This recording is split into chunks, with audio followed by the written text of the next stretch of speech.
There was no team in the NHL who made a bigger splash this offseason than the Vegas Golden Knights. Picking up the biggest fish that was almost a free agent, Mitch Marner, only made everyone look around and say, shit, they're cup contenders yet again.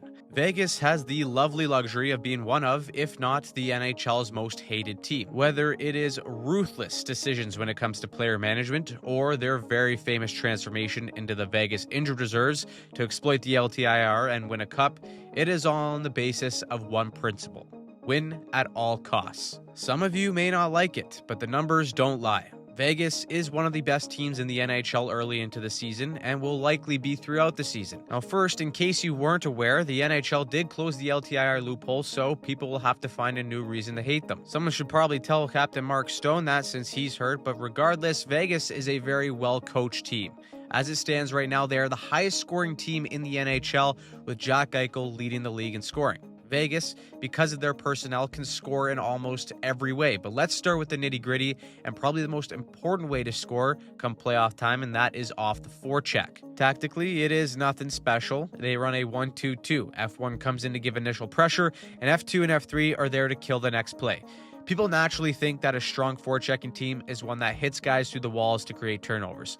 Yes, that is certainly helpful, but the best forechecks in the modern NHL incorporate speed and anticipation as much as they do physicality. We're probably going to be highlighting Marner and Eichel a lot in this video, so get used to it, but watch Eichel here as the F2 close the gap on the D.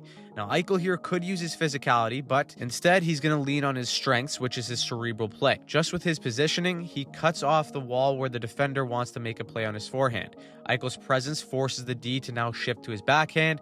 F1 is there to disrupt. In comes Marner as the F3. Eichel reloads into the slot, and that's the sixth sense magic that Marner adds to the Golden Knights right there. No look dish right to Eichel, ends up in a really good chance. Now for Vegas, it's the speed of the waves coming at defenders that make them really good on the forecheck. Again, you're going to see Eichel here close the gap really quickly as the F1. He doesn't even really do anything here. He throws a subtle little head fake to force the D into rushing his play. Once this play is reversed, Barbashev as the F2 is already hounding the play. Pickpocket, give me your money, right out to Marner, and that's a goal off the forecheck. This is an area where a player like Marner really shines as well. We all know the playoff narrative, but he is one of the most intelligent forecheckers in the game, which may make some Leaf fans laugh because he's not really known to throw big hits, but it's his reads as that F2 or F3 roll that causes havoc for the other team. He's so good at reading off puck carrier's next move and picking off the plays not only to cut off the breakout, but to create a really high danger scoring chance off the turnover.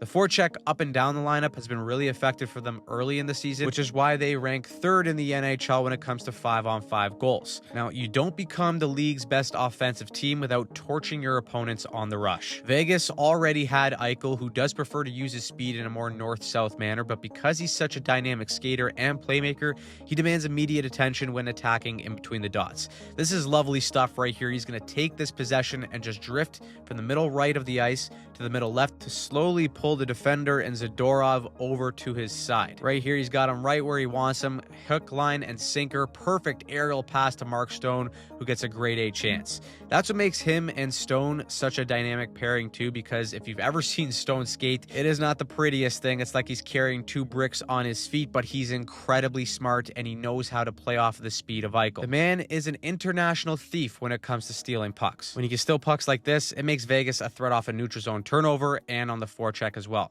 Then you add in a player like Mitch Marner in these rush situations, and it adds a whole new layer to their attack. His east-west approach that uses a lot of these speed changes to draw in defenders for a quick slip pass to an open man is what makes Marner so good. Having a player like Eichel who understands how to work in between the gaps of defenses created either by Marner or Barbashev opens up a lot of opportunities for Vegas to burn teams in these soft areas. Now, the next area of Vegas's early offensive domination is the power play. Yes, it is a simple 1-3-1 setup, almost like everyone in the league, but Vegas is probably the best team in the world at using the bumper to score or as a dummy play to create a way better chance. First of all, everything once again starts with Jack Eichel on the flank. If you see him set up like this, you're already in trouble. Teams want to take away any direct pass to the bumper and any cross-ice feed, as those are the most dangerous chances to allow. Here, watch Eichel just creep up ever so slightly near the top of the circle. The PK shifts up to cover those threats, and it simultaneously opens up Mark Stone on the goal line. As soon as the pass is made, it's bang, bang. Everything is a one-touch approach right to the bumper, and now that defender is watching tape the next morning on what he did wrong.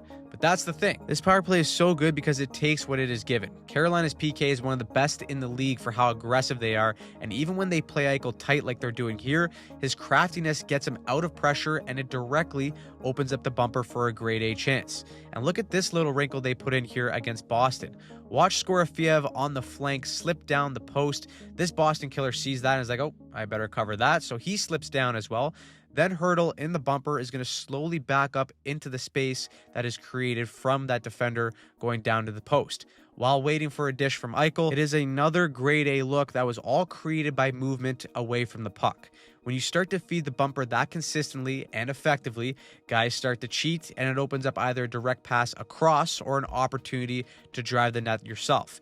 A few times already this year, Vegas has taken full advantage of teams cheating to the bumper threat and have taken it directly to the house. That level of precision right there is why they have the second best power play in the NHL as of right now. Put all this together and you get one of the best offenses in the league. Now that's great, but what about defensively? Are they any good? Well, numbers-wise, they are around middle of the pack at 12th in terms of goals allowed, but I do think that'll get better. Under Bruce Cassidy, they played this 1-2-2 that works really well with their range defensemen to shut down plays in the neutral zone and create turnovers. They're a bit more passive at times too. If they're going up against a team that likes to regroup and attack, they will sag into this 1-1-3 and hold the line. They actually rank first in the NHL right now in terms of time spent with the puck in the neutral zone, which means early on, they're creating turnovers and carrying the play in this area of the game. Now, when it comes to the D zone, Vegas is all about this zone coverage and making life easy on their goaltenders. It's nothing groundbreaking here, as most teams are still playing this to protect the most important part of the ice and deter any cross-seam passes. However, when you play this system, you have to be willing to front pucks, as low to high plays that go to the point will have space to throw them on net. The good thing for Vegas is that they're already one of the best shot blocking teams in the league so far, ranking 5th overall.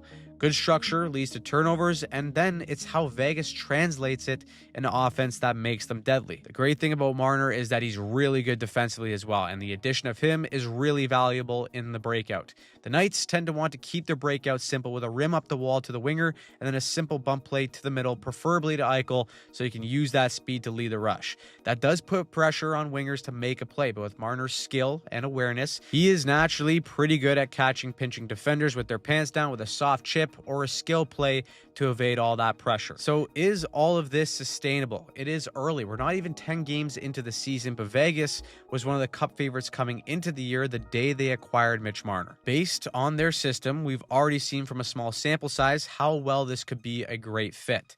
That's not to say there aren't concerns, though. Their best defender in Alex Pietrangelo is out for the year, and goaltending is always a question mark, especially with their latest moves, but this team is as deep as any. There is the concern that they're riding an unsustainable high when it comes to their shooting percentage, but offensively, barring any injury, which Mark Stone is already way ahead of, I do think that they will maintain this level of offense based on the sheer talent and depth that meshes really well with their current system. Defensively, I'm not sold on them just yet. They've had a relatively soft schedule minus Carolina, but hey, good teams find a way. So, what do you think of the Golden Knights? How far do you think they will make it in the playoffs? Do you think Eichel finishes as the top scorer in the NHL? Who is your most hated team in the league? Drop a comment down below. And if you want to see more videos, we have weekly recaps of the league every Sunday from team and player breakdowns just like this throughout the week. So make sure you subscribe and turn on notifications so that you don't miss a thing.